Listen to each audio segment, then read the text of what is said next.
Gas की कीमत में बढ़ोतरी के विरोध में कुल्टी के नियामतपुर में महिला तृणमूल का विरोध मार्च।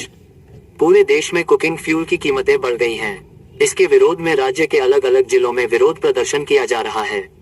वह नजारा आज शाम 5 बजे पश्चिम बर्दवान जिले के आसनसोल में कुल्टी विधानसभा के नियामतपुर में देखने को मिला, जहां कुल्टी ब्लॉक महिला तृणमूल कांग्रेस की पहल पर नियामतपुर न्यू रोड से नियामतपुर धर्मशाला तक खाली गैस सिलेंडर के साथ विरोध मार्च निकाला गया। फिर मार्च के आखिर में देश के प्रधानमंत्री का अनोखे तरीके से मजाक उड़ाया गया, जहां महिला तृणमूल नेता और आसनसोल नगर निगम की मेयर काउंसिल की सदस्य इंद्रानी मिश्रा ने कहा कि प्रधानमंत्री ने कहा था कि नाले के गंदे पानी से फ्यूल गैस बनाई जा सकती है, लेकिन आज पता चला कि प्रधानमंत्री की बातों के मुताबिक नाले के पानी का इस्तेमाल करके गैस बनाने की कोशिश की गई, लेकिन ऐसा नहीं हुआ, इसलिए विरोध दिखाया गया।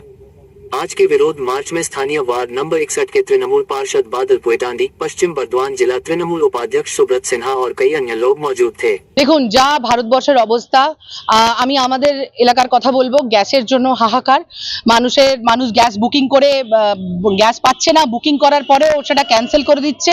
মানুষজনের প্রচন্ড সমস্যা হচ্ছে, বিশেষ করে মা বোনেরা প্রচন্ড সমস্যার সম্মুখীন হচ্ছে। তার বিরুদ্ধে আজ আমাদের প্রতিবাদ। শুধু প্রতিবাদ নয়, একটি পরীক্ষাও। আগামীকাল বাংলায় প্রধানমন্ত্রী, কাল 14 তারিখ, তো আগামীকাল বাংলার প্রধানমন্ত্রী আসছেন। তিনি আগে বলেছিলেন যে গটার থেকে গ্যাস, মানে নর্দমার জল থেকে গ্যাস বানানো যায়।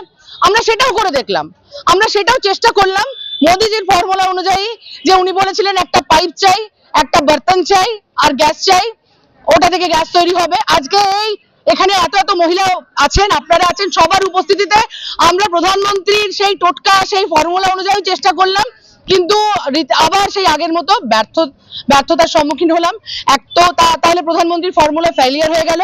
আগামী দিনে আপনাদের মাধ্যমে আমাদের বার্তা প্রধানমন্ত্রীকে, কাল যেহেতু বাংলায় আসছেন, বাংলার মা বোনেরা আপনার প্রতি আস্থা হারিয়ে ফেলেছে, আপনার ফর্মুলা ফেল হয়ে গেছে। আমাদের গ্যাসের ব্যবস্থা করে দিন, গ্যাসের দাম কম করা হোক। 60 টাকা আবার গ্যাসের দাম বেড়ে গেছে, আপনি গ্যাসের দাম কম করুন, না হলে আগামী দিনে এর ফল আপনি ভুগবেন।